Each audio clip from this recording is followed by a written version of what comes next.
Hello everybody, my name is Rodrigo and today I'm going to talk a little bit on how you can use HTML5 offline capabilities with the OutSystems platform.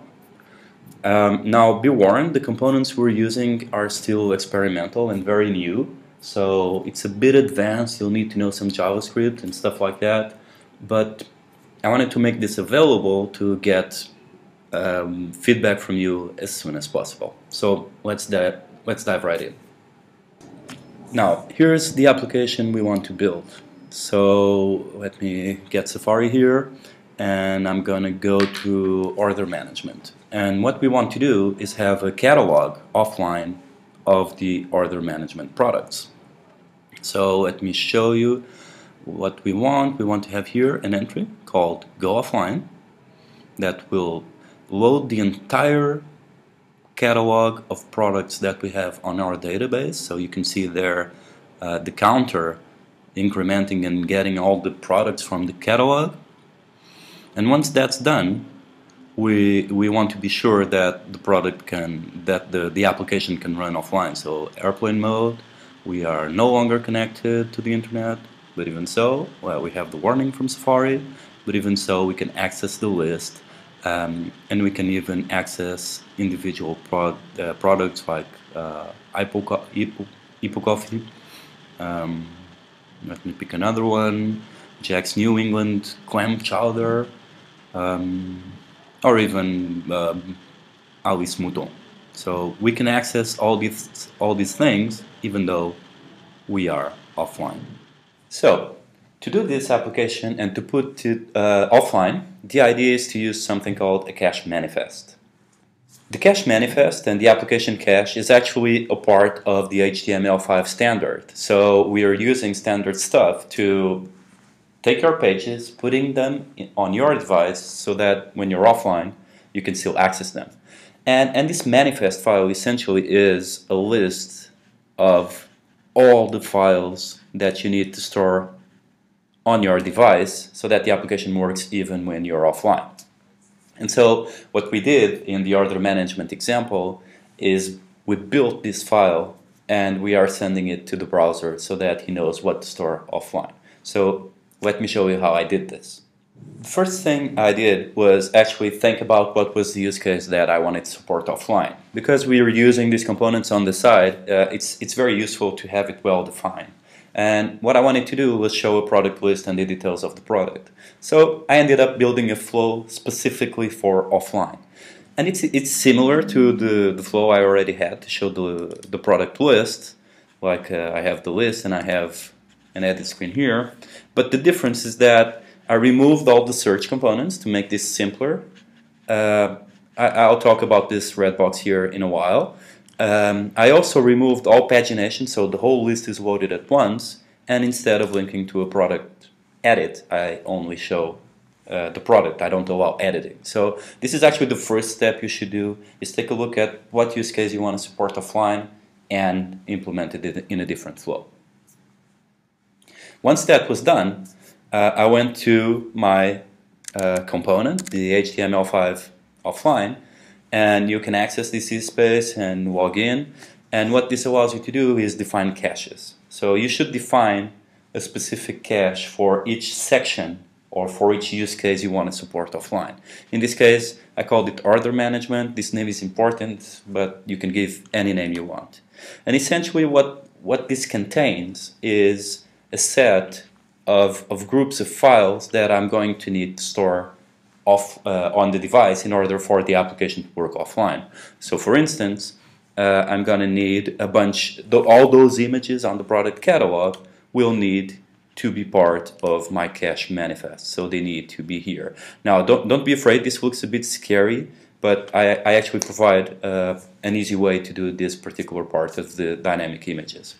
And so what you have to do is build this cache file, and in the end what this will give you is a standard HTML5 compliant cache manifest file, and here's the sample for this catalog, okay?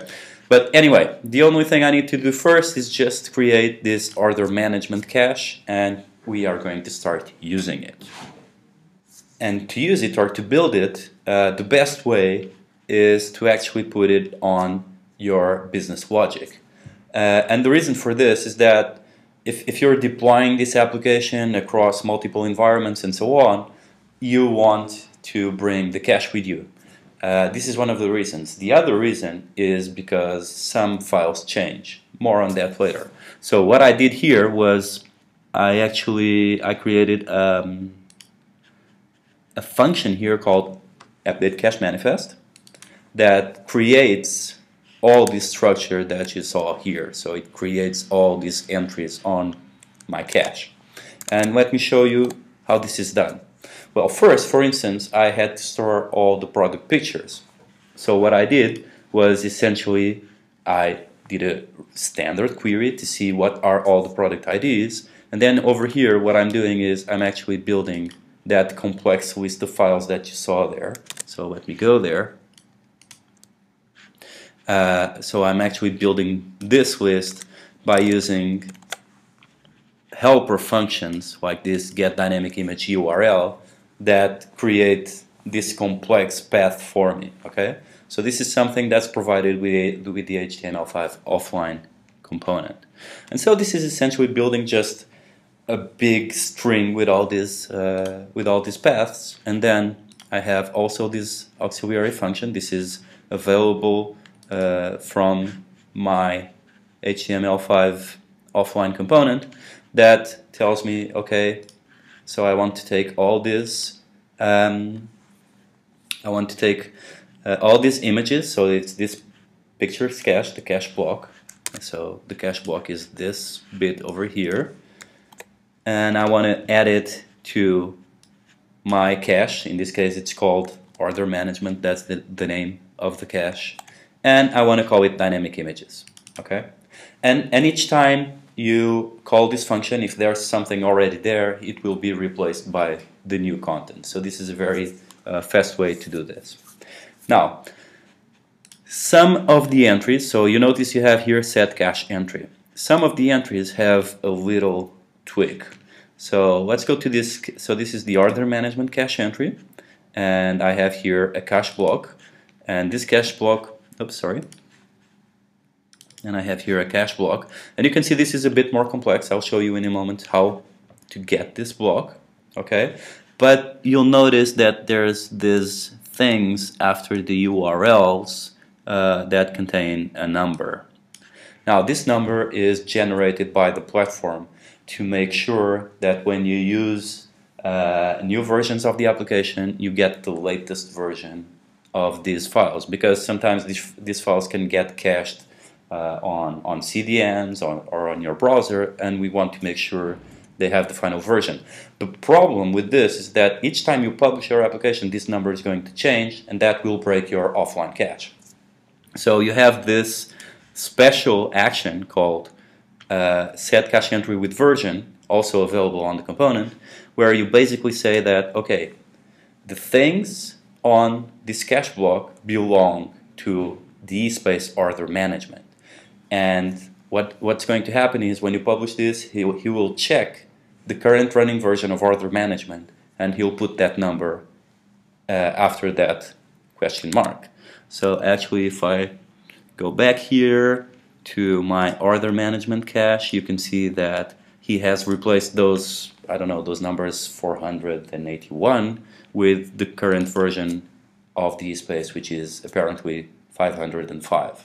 And so this is the way you assemble the cache. You just take pieces of the files you need to put on your device for the application to work offline, and you assemble it calling these functions that are available to you on the component.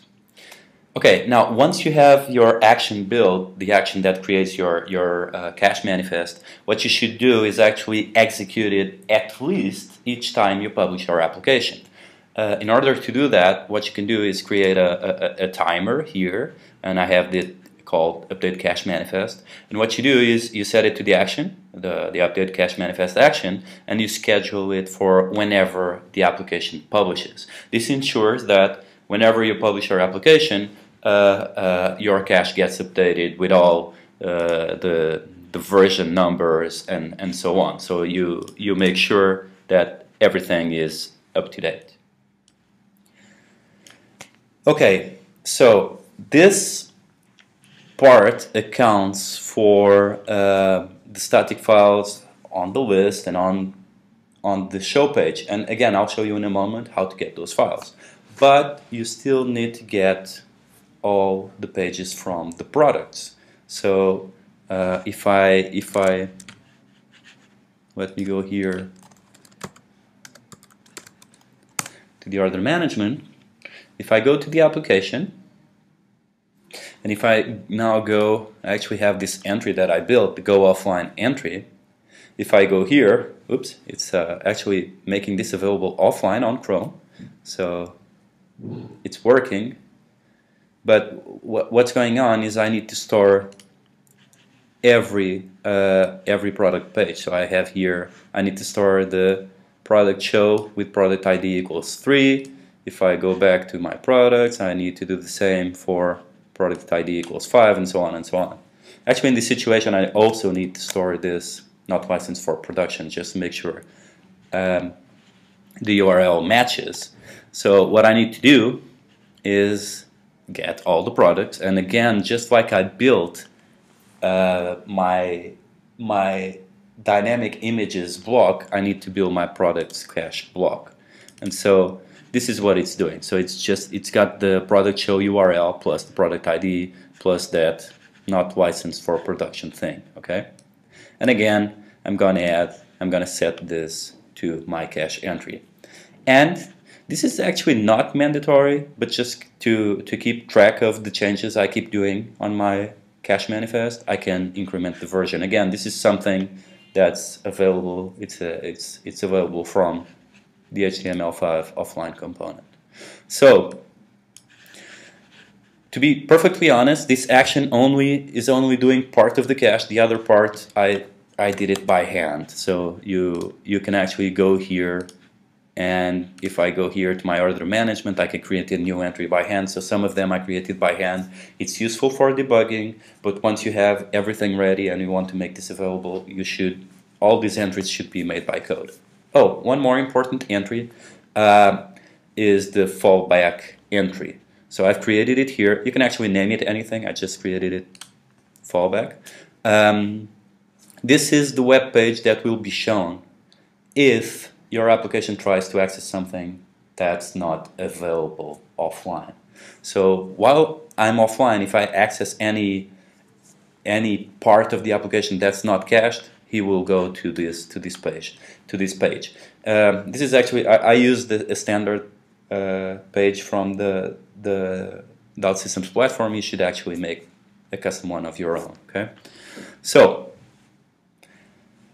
this is how you create the cache manifest file, and then you can take a look at that at the documentation. You can see that what these entries mean. So cache is what I want to make available offline. Fallback is what will happen if I try to access something that's not available.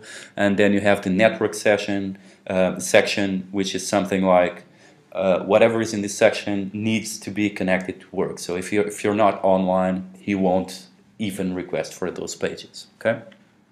But now everything's set. But the last thing I need to do is actually tell the pages, or tell the master page that the manifest is that file.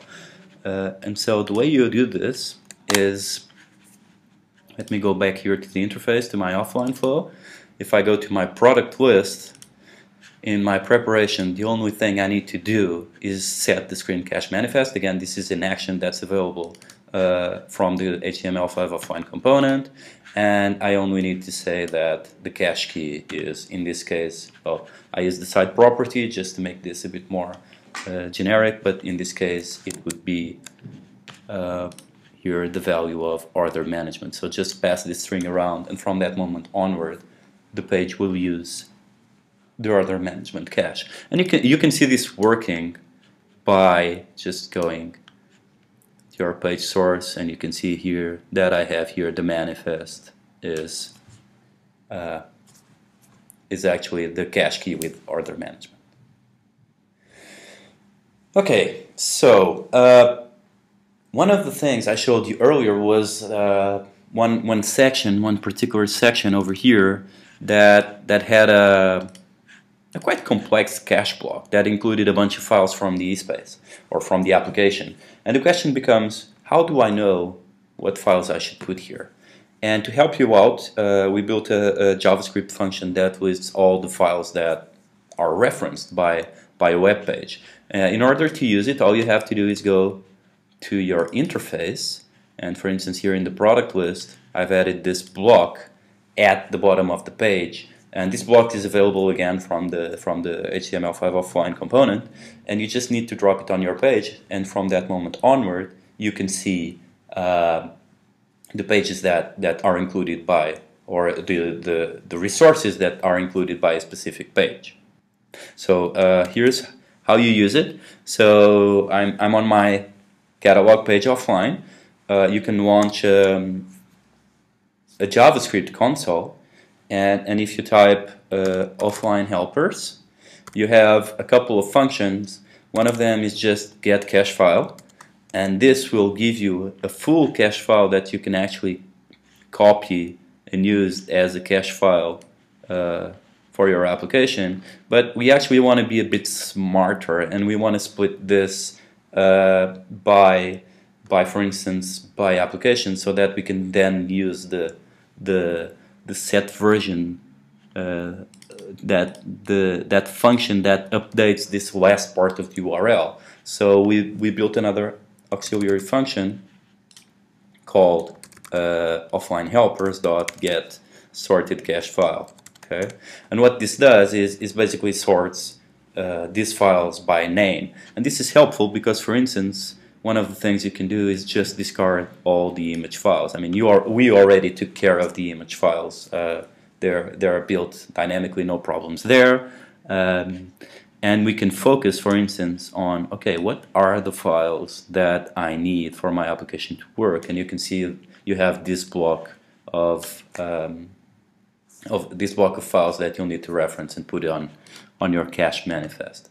So this is actually one of the areas that needs improving. Okay, so this is still a very manual process. The way I advise you to do this is just copy and paste this content on a text editor and just trim out the stuff. So for instance, we have here all the things required for the rich widgets, put it on the cache block. We have all the things for a London theme, again, put it on a cache block. But this is an area that still needs improvement. If any of you JavaScript gurus out there want to give a help to make this easier, it will be more than welcome. Okay, so just a couple more things I wanted to show you, and my goal here is to show you the progress loader working. So this bar that shows you how many cache files you've loaded. And actually for that I'm going to do a few things. Well, first you need to notice that if I access this offline content now, what Chrome is actually doing is it's going to the version that's stored on the cache. If you load the console, you can actually see this. Let me see if I can show you this. So you can actually see here that all the content that I get here comes from the cache. So if what I'm trying to do is actually show you a loader, this won't do. Now there are two ways to handle this. One of them is just to change your cache manifest. So each time you change the cache manifest, browsers will reload the entire cache. So I can just go here and increase the version, click Save, and suddenly my cache manifest changed, which means the next time I access the page, it's going to load the whole file. So you can see that programmatically what you had to do if you added a new product would be to just change this manifest, either by adding that stuff to part of the cache or just by raising this version, and all devices when online would download the whole thing again. The other way to do it, and this is very useful if you're debugging, is you can Chrome has a special URL. And I don't know if you know about this, but if you go to this Chrome dash URLs, you can see all the URLs available that are special to Chrome. But what we're interested in is this application cache internals, where you can see all the application cache that you have stored on the client side. And you can see here that I have my order management cache manifest stored, and you can even see the size. It's about 2.8 megabytes, which makes sense. It's all the images of the products and so on. If I want to delete it, just click remove, and that's it. No more cache manifest. If I go to the offline page, again, I get the display showing me the files being downloaded. So, about this downloaded, how it's done, it's if I go back to Service Studio and to my list page, all you have to do is put some kind of element that you want to show while the cache is loading. And so I use this container, but it can be basically anything that has an ID. I called it loading. And then I have, you can just write anything or put anything here. I just have this dumb message. And then I have this expression, which I gave it a name to. It's just text, not very original, which will have the something out of something files loaded, okay? Once you have that, you can call this JavaScript function, which is going to use stuff that's been loaded here on this weblog that I imported earlier. And oops. And all you have to do is go here to our offline helpers and call this show progress function with the thing you want to show when the cache is loading and the ID of the text you want to change as files are being loaded. Okay? And that's all you have to do. Now you have kind of like a progress meter of what's going on. And I strongly advise you to put this progress meter on your offline pages, because if you don't, your user will not have the notion that the cache is being downloaded. And if you abort the download stage, for instance, let's say by going to another part of your application, nothing will be stored offline and the application will not be available offline. So it's very important that you give some visual feedback of what's going on. Okay, and this is it. I hope this video was useful. If you have any questions, just post them on the OutSystems community and I'll try to answer them as best as I can. And I hope this was useful for you to build your next great mobile web application. Thank you, guys.